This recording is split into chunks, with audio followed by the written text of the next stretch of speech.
नाटी चुड़ैल का कहर।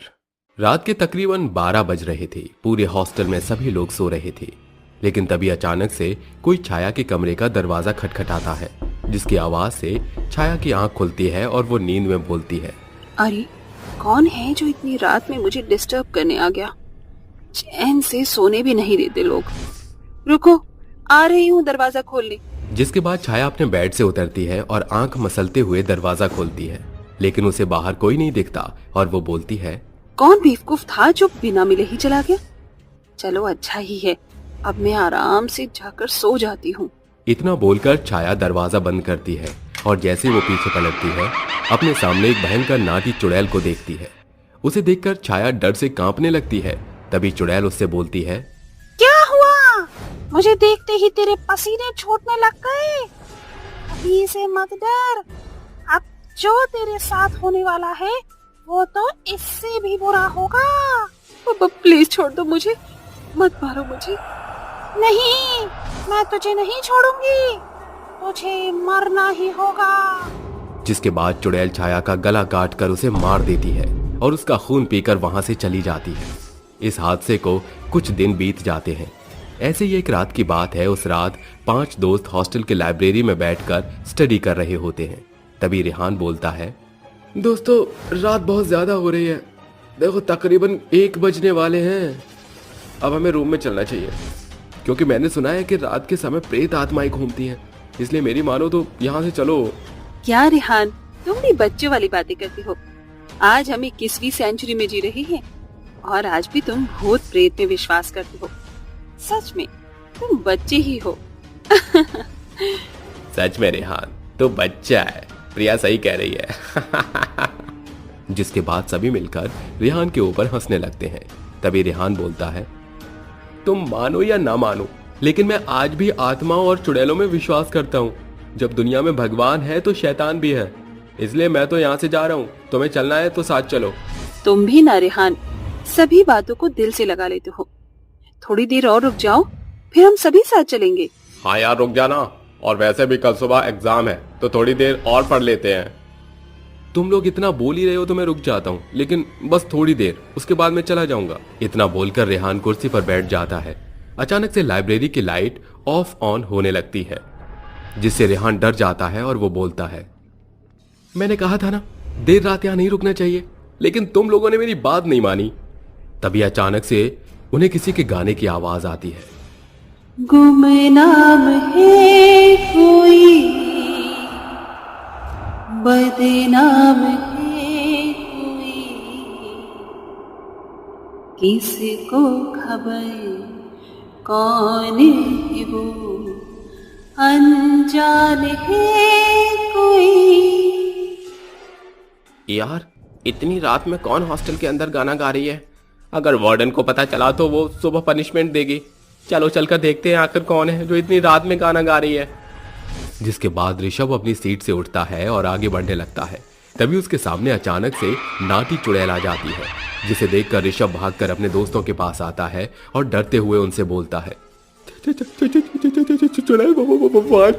चुड़ैल है। ऋषभ ये सब बोल ही रहा था कि तभी पीछे से नाटी चुड़ैल आती है और बोलती है, सब के सब मारे जाओगे।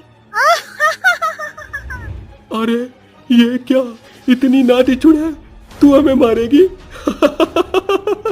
क्या तुझे तेरी माँ ने कॉम्प्लेन नहीं पिलाया? तू 2 फुट 2.5 इंच की चुड़ैल हमें मारेगी? तुझे देखकर तो मुझे गाना याद आ रहा है, गा के सुनाऊं क्या? चल सुना ही देती हूँ, तू भी क्या याद रखेगी? जिसकी बीवी नाटी उसका भी बड़ा नाम है, गोद में बिठा दो, अरे गोद में बिठा दो, बच्चे का क्या काम है। ओह सॉरी, मैं तो भूल गई थी, तू तो एक चुड़ैल है। प्रिया और शेखर की बात सुनकर चुड़ैल को बहुत ज्यादा गुस्सा आता है और वो गुस्से में पूरी लाइब्रेरी का किताब हवा में उड़ाने लगती है और एक एक करके उन किताबों से उन लोगों को मारने लगती है और बोलती है, तू मेरा मजाक उड़ाएगा? मेरा? हाँ रुक, तुझे मैं अभी सबक सिखाती हूँ। इतना बोलकर चुड़ैल प्रिया और शेखर का गला दबा देती है और उन्हें जान से मार देती है। जिसके बाद वो उन तीनों दोस्तों को भी मार देती है और उन सभी का खून पीकर वहां से चली जाती है।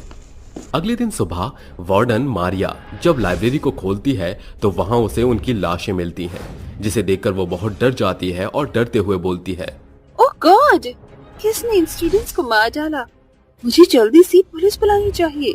जिसके बाद पुलिस वहां आती है और इन्वेस्टिगेशन करती है, लेकिन कोई भी सबूत उनके हाथ नहीं लगता और वो इस केस को बंद कर देते हैं।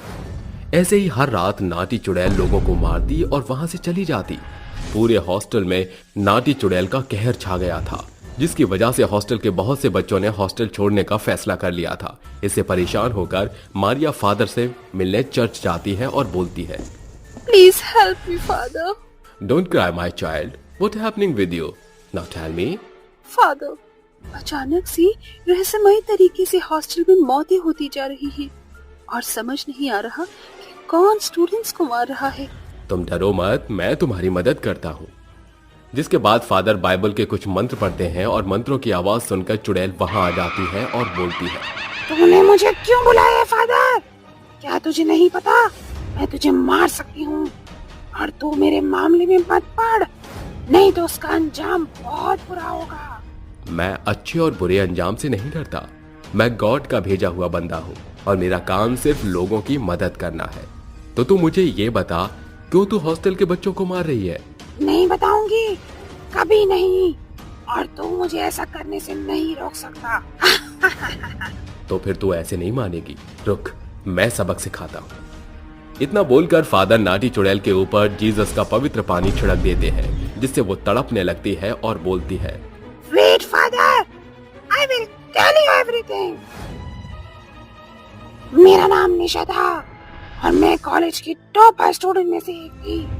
हमारे कॉलेज में एक कंपटीशन रखा गया था जिसमें स्टूडेंट्स को best student of the year का अवार्ड मिलने वाला था। उसमें मैंने भी पार्टिसिपेट किया था और जिस दिन उस कंपटीशन का रिजल्ट आने वाला था उस दिन हॉल में सभी बैठे हुए थे। तभी मेरी फ्रेंड रूही मुझसे कहती है, इस बार का अवार्ड तो तुझे ही मिलने वाला है, क्योंकि इस साल नहीं बल्कि पिछले 2 सालों से तू ही कॉलेज की बेस्ट स्टूडेंट रही है।